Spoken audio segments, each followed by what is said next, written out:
You found yourself on another edition of Let 'Em Know Kings in the 313, and on today's episode, it was the NBA in-season tournament, but split outcomes on Friday night. While the Kings played a quality team and get a good quality win, the Detroit Pistons are just too inconsistent right now. We're going to break all that down and a lot more on today's edition of Let 'Em Know Kings in the 313. Let's go!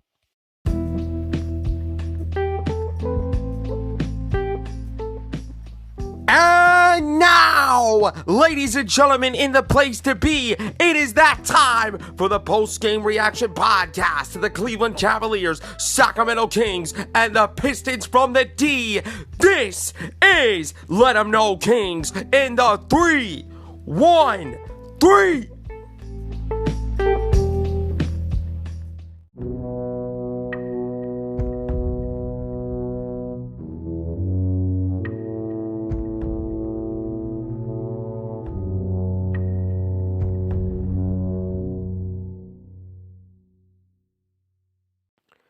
What up, what up, what up? Welcome to another edition of Let 'Em Know Kings of the 313, your Cleveland Cavaliers, Detroit Pistons, and Sacramento Kings post-game reaction podcast. And I'm your host, Skylar Weisberg. Thank you so much for tuning into today's program. And as a friendly reminder, you can find Let 'Em Know Kings of the 313, which is 100% completely free and available on Amazon Music, Google Podcast, iHeartRadio, Radio Public, Pandora, Spotify, and wherever else you want to listen to this great show. Give the show a follow on the platforms if you can, please. Turn on your notifications so you know about the next episode. Please rate, spread the word out to your friends, and give Let 'Em Know Kings of the 313 a 5-star review on whatever podcast platform you're listening to this on. It is a great way to support the podcast, and I appreciate every single one of you that are tuning in to the Let 'Em Know Kings in the 313 podcast. Well, I feel a lot better saying this after the stinker that the Sacramento Kings had in Houston, and I feel a lot better by saying this after the ugly, grinded out kind of win that the Sacramento Kings got against Utah. The Sacramento Kings had a really good test last night. A good test against a quality Oklahoma City Thunder team, which I expect the Oklahoma City Thunder team to make the playoffs this year. I mean, if you look at the roster, Dort's been having a really good start to the season from three-point range. Chet Holmgren is that dude. SGA, he's an all-star this year. I'm not gonna lie to you. If you would have told me that SGA won't be an all-star this year with the numbers that he's been pulling up, I would have called you the craziest person on the face of this earth. But besides all of that, the Sacramento Kings led wire to wire, and they got a really good quality win against a really good Thunder team by a final score of 105-98 in their first game of the in-season tournament. Now, I will say this before I get to the game. I was watching the game on my NBA League Pass on Amazon Prime Video, and literally my best friend and my girl that always listens to this show, she and I were talking just moments ago before I was recording, and I heard Matt George from Locked On Kings. By the way, love you man, but I heard Matt George say that he's not a fan of the in-season tournament court. And to be honest, I gotta keep it real with y'all. I'm not a fan of it either. It's not that the courts are like creative, but they're just like way too over the top for me. I mean, the Sacramento Kings one, they had gray and darkish purple, like purplish, dark blue color. That one looked nice. I mean, I will admit, there's some courts that look like absolute garbage. Take away the Phoenix Suns, for example. The court's all purple. Garbage. The Indiana Pacers, light blue. Garbage. The Chicago Bulls, Miami Heat, all red everything. Garbage. I don't know what the Brooklyn Nets home court looks like. And Boston, I haven't seen Boston's, but if the Boston Celtics court is just like the Miami Heat, the Chicago Bulls, for examples, garbage. Cleveland, I've seen some things about it, and to me, it's looking like I like that court better and the Sacramento Kings court. Those courts look nice. But to me, overall, to Adam Silver in the NBA, I'm not a fan of the in-season tournament courts. What should have happened, and this is my direct opinion, you should keep the traditional standard courts with the City Edition logo and the NBA Cup in center court. I mean, that's just me. Maybe some of you might like it, some of you might have not, but I don't like it, but that's just my opinion. What I did like about this, though, was a good quality win, and some guys for Sacramento have stepped up. First of all, I need to give credit to the Sacramento Kings because their defense came up large in this game. As far as the offensive side of the ball for Sacramento, I am still worried about their offense. Okay? They only scored 105 points in this game.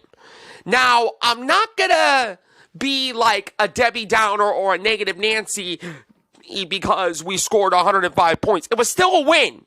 And we will take the win. We will take any win that we can get. And now the Sacramento Kings are 4-4, back to 500, and they are 3-1 inside the Golden One Center. But in my opinion, this team is so much better offensively. So much better. And we're not playing like it. Maybe because De'Aaron Fox was out for a 5th straight game. Maybe that could be a reason.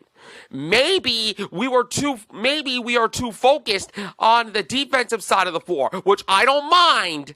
I don't mind the Sacramento Kings prioritizing defense, but I want to see more flow in the offense, more particularly in the three-point shooting. Again, I think it was a piss-poor kind of game for the Sacramento Kings when it comes to three-point range, but two guys stepped up and stepped up huge. Keegan Murray and Kevin Huerter. Both of those guys got their swagger and their shots back tonight, especially Keegan Murray. Now, what Keegan Murray did really stood out to me. Instead of Keegan Murray chucking up threes and becoming like complacent and three-point happy because, as we all know, Keegan Murray set the all-rookie record for most threes in a regular season, and he can shoot that three better than anybody. Not as good as Steph Curry, but nevertheless, Keegan Murray is still a talented shooter. He was like, you know what? I'm going to attack the rim. I'm going to get to the paint. I'm going to get inside, and that opened the door for him.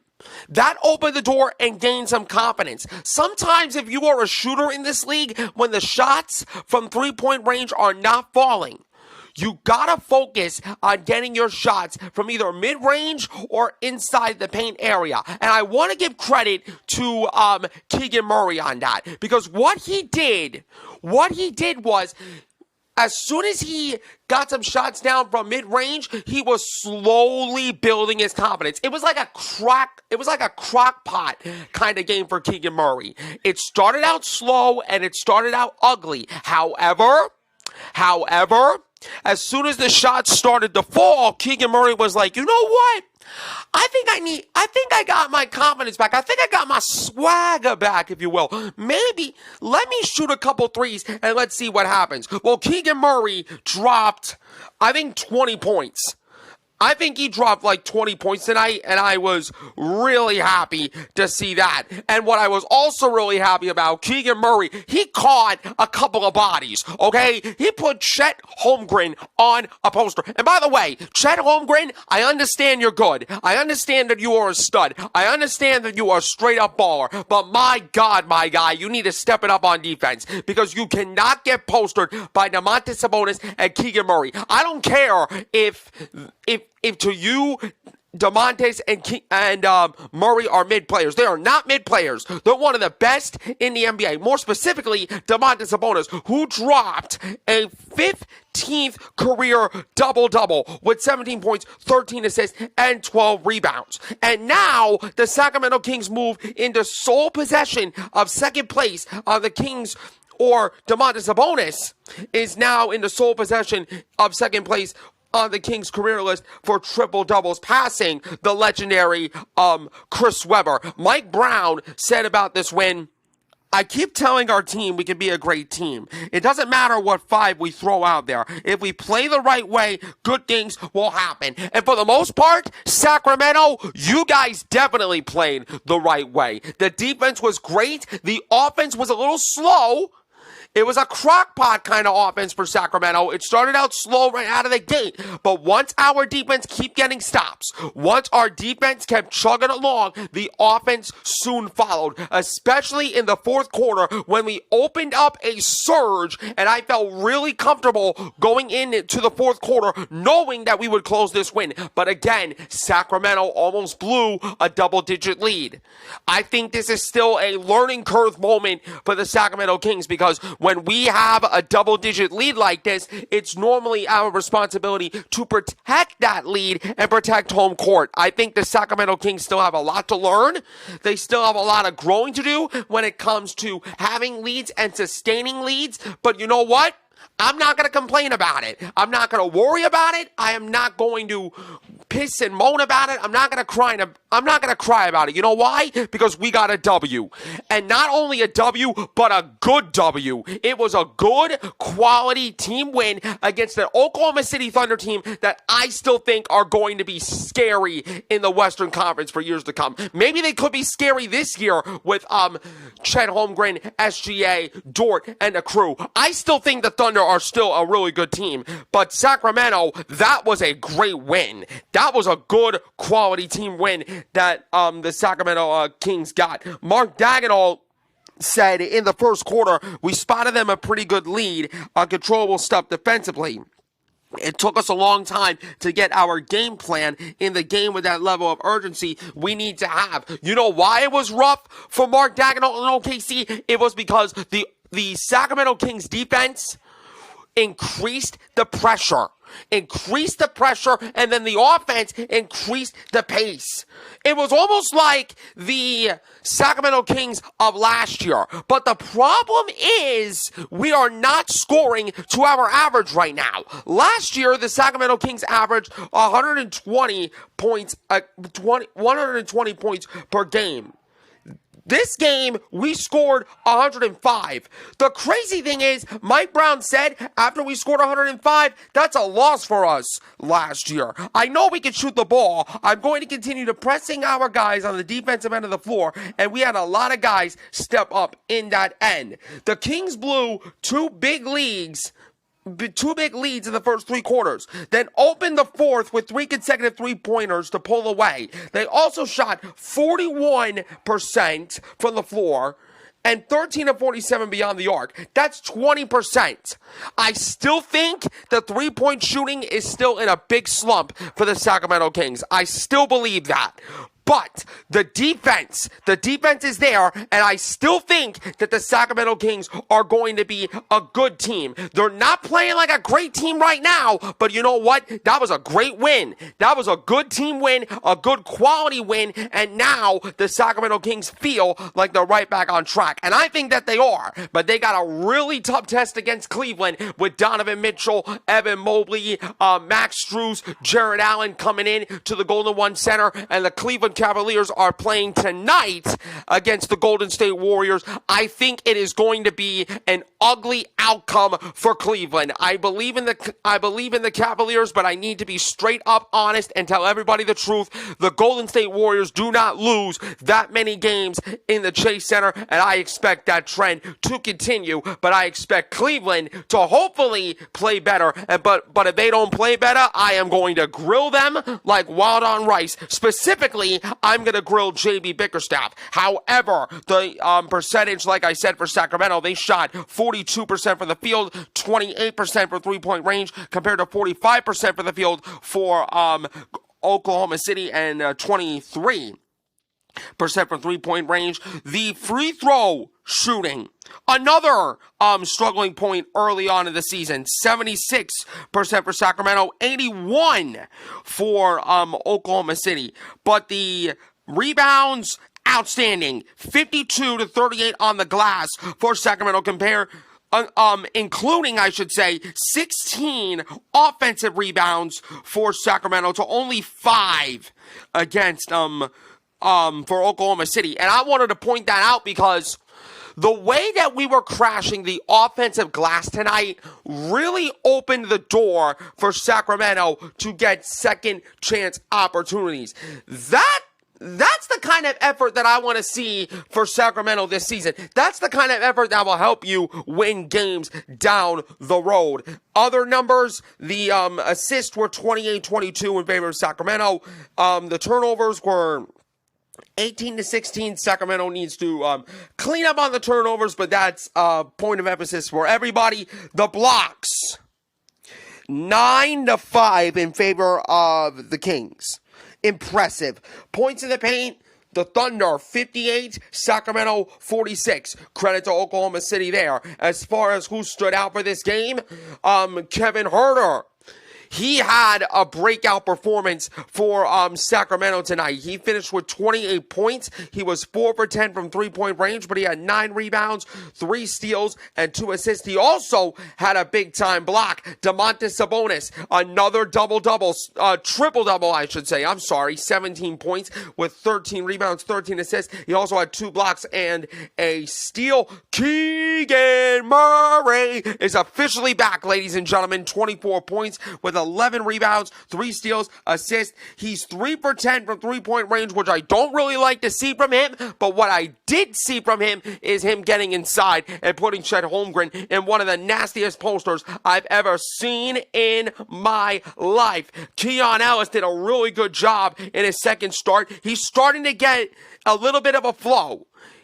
8 points, but he finished with 4 rebounds and 2 assists. Not bad. Malik Monk also did good. 12 points. He had 8 assists and 2 big boards. As far as the Thunder, Chet Holmgren, another good performance, but with 12 points, with 7 rebounds, with an assist and a steal and a block. SGA, he's just that good. 33 points, 7 rebounds, 6 assists, 2 steals, 2 blocks. He's just that darn good. But overall, that was a darn good quality team win, a wire-to-wire win against a really good Oklahoma City Thunder team. And this is my final point.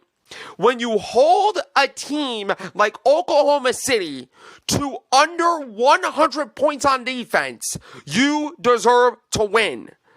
I was hoping that the Sacramento Kings would score more than 105 and still limit the Oklahoma City Thunder to under 100 points. But a win is a win nonetheless, and it was a great team win for the Sacramento Kings, 105-98 over the Oklahoma City Thunder. Coming up, there was another in-season tournament game that I need to break down, and that was the Philadelphia 76ers and the Detroit Pistons. And one thing I will say about the Pistons, they haven't figured it out yet. I'll explain what they can't figure out when we come back on Let 'em Know Kings in a 313.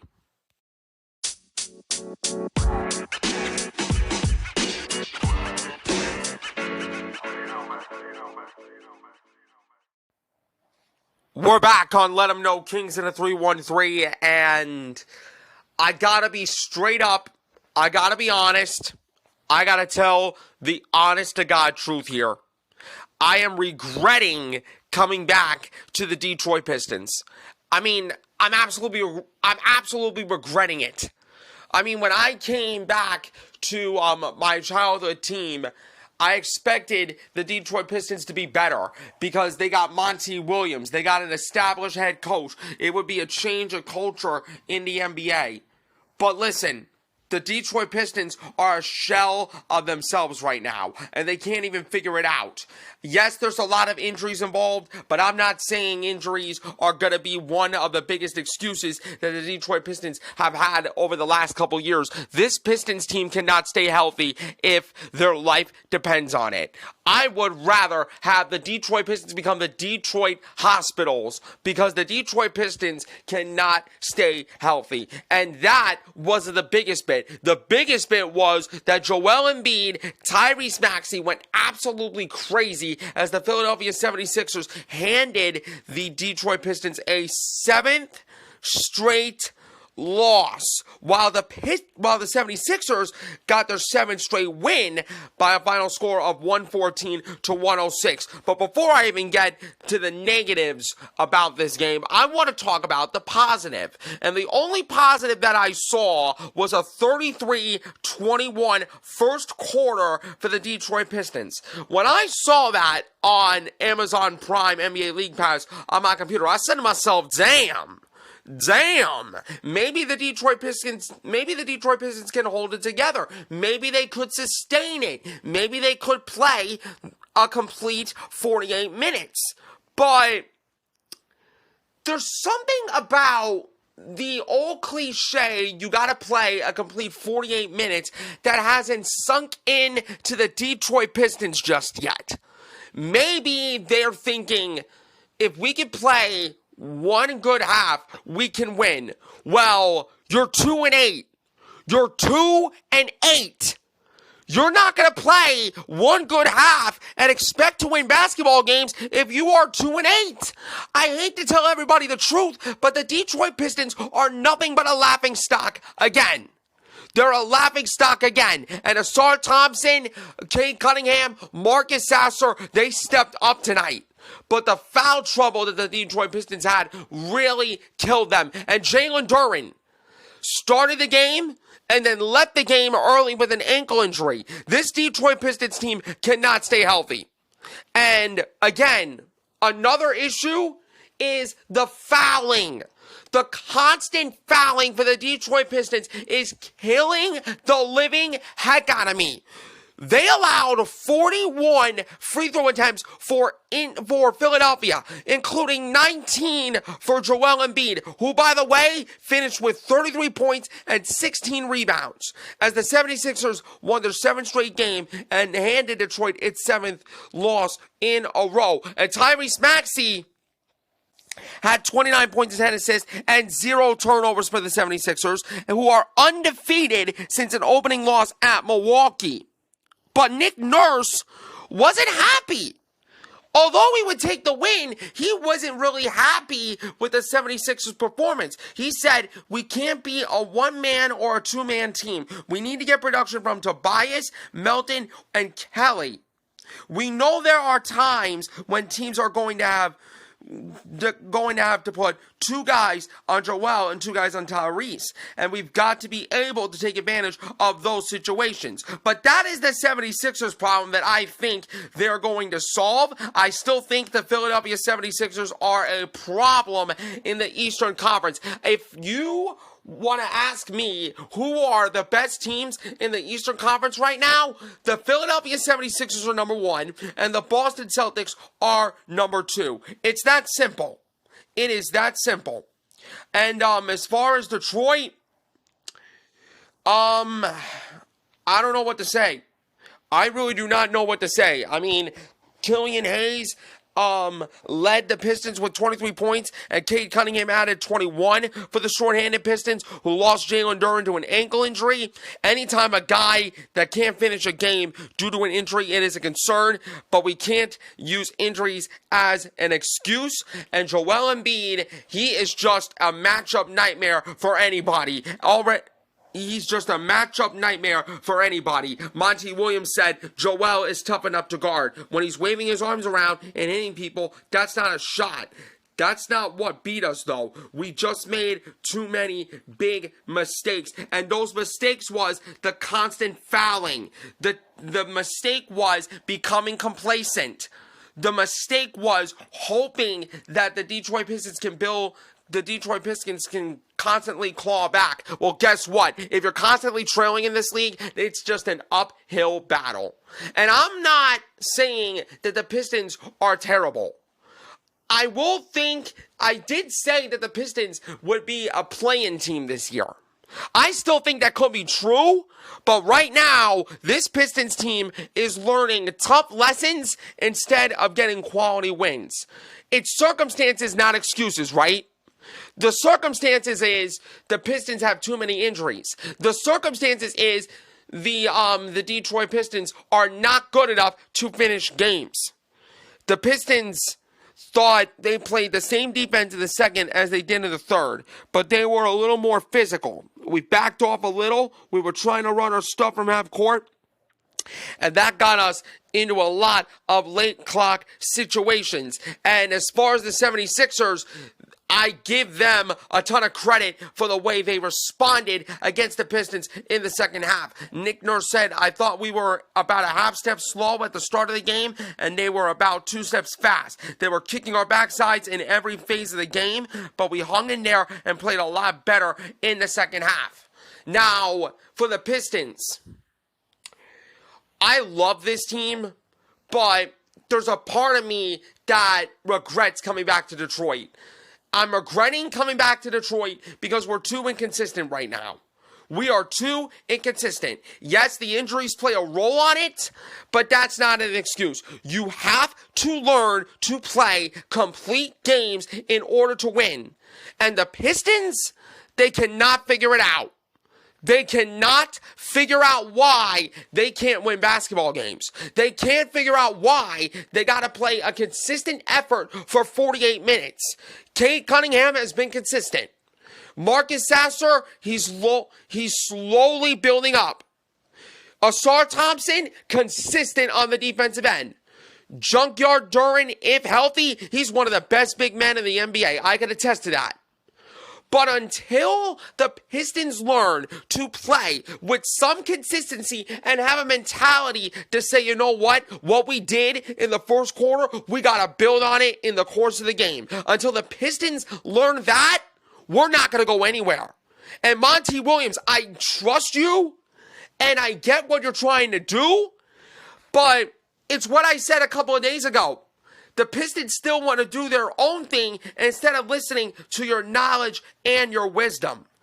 But I will give the Detroit Pistons credit, though, because they shot 46% from the field tonight compared to 42% for the Philadelphia 76ers. The threes, not that better. Pretty dead even as far as like attempts, but the percentage is 32-28. The free throw percentage, the Philadelphia 76ers were more aggressive than the Detroit Pistons. 35 attempts to 18. Is it more physicality for Detroit? Or Philadelphia, I should say? Or the lack of discipline for the Detroit Pistons? I think it's both. I get that the Pistons are a young team, but they need to learn to play with discipline in this league, and they're not doing it right now. But they did out-rebound the Philadelphia 76ers 48-46. They had 28 assists compared to 23, but the steals, 13-3 in favor of the Philadelphia 76ers because of 17 turnovers for the Detroit Pistons compared to just 9 for the Philadelphia 76ers. The 76ers are a more experienced, a more quality team, and the Detroit Pistons had a lot of tough tests. They had a lot of tough tests in recent weeks. They played a Golden State team. They played a quality Golden State team, a really good Milwaukee team, and they played a really good Philadelphia 76ers team. And now they have another test against Trae Young at Atlanta. Trae Young and Atlanta at Little Caesars Arena. It is another in-season tournament game, so I'm hoping that the Detroit Pistons can bounce back from it. But I think the Pistons are not going to go anywhere. And here's why I think we're not going to go anywhere. They are not learning to play with discipline in the league, and they are not learning the same level of NBA consistency as good teams had. Teams like Boston, teams like Philadelphia, teams like Milwaukee, heck, teams like Golden State. You know why they constantly win? And you know why I sometimes constantly hate Golden State? I constantly hate Boston. I respect Milwaukee, and I don't like the Lakers. You know why those teams constantly win in this league? They are consistent. They are consistent, and they have the discipline to say, you know what? We're not going to get into a big run. Yes, they're going to have some rough nights, but they are playing with a level of consistency that the Detroit Pistons have not learned yet. It's going to take time, and I'm not going to overreact because we're 2-8. But my God, in order for the Pistons to get better, they got to learn how to play with consistency, they got to learn to play with physicality, and they got to learn some discipline. Three things that the Pistons are lacking right now. But what's not lacking is the effort of Killian Hayes. He did really, really well in this game with 23 points, 5 rebounds, 6 assists, and 2 steals. I don't know why some people hate him. I think Killian Hayes is just too inconsistent. That's the bottom line. Kane Cunningham, though, is consistent with 21 points, with 4 rebounds and 7 assists. He had a really strong start in the first quarter of tonight's game. Ausar Thompson, 12 points, 13 rebounds, 4 assists, 1 steal, and 3 blocks. Another double-double for Ausar Thompson. This guy is a front runner for Rookie of the Year for Detroit, but it was about Philadelphia. And Joel Embiid, 33 points, 16 rebounds, 3 assists, and 2 blocks. Tyrese Maxey, 29 points, 11 assists, 6 rebounds, and 3 steals and a block. Tobias Harris, former Detroit Piston, 24 points, 5 rebounds, 2 assists. Kelly Oubre, 8 points. He's still really good. He's still a really good player. Melton with only 10 points. But look, the Pistons are learning some harsh and rough lessons in this league. And I think the Pistons will grow from it. But, again, the Pistons cannot figure it out. The Pistons cannot figure out why they cannot play a full 48 minutes. We haven't seen a complete game since Charlotte. And here's why. The Pistons lack consistency. The Pistons lack discipline.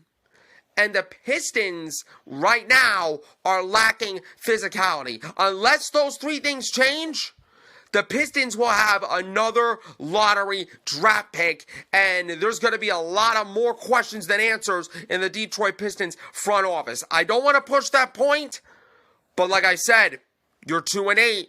You got to learn quick, or it's going to be a long season for the Detroit Pistons. That's going to do it for today's edition of Let 'Em Know Kings in a 313. You can find this show on Amazon Music, Google Podcast, iHeartRadio, Radio Public, Pandora, Spotify, and wherever you want to listen to the show. Give the show a follow on those platforms. Turn on your notifications so you know about the next episode. Please rate, give Let 'Em Know Kings in a 313 a 5-star review, and spread the word out to your friends about this podcast. I am your host, Skylar Weisberg. Thank you for tuning in, and I will see you right back here for another episode of Let 'Em Know Kings in the 313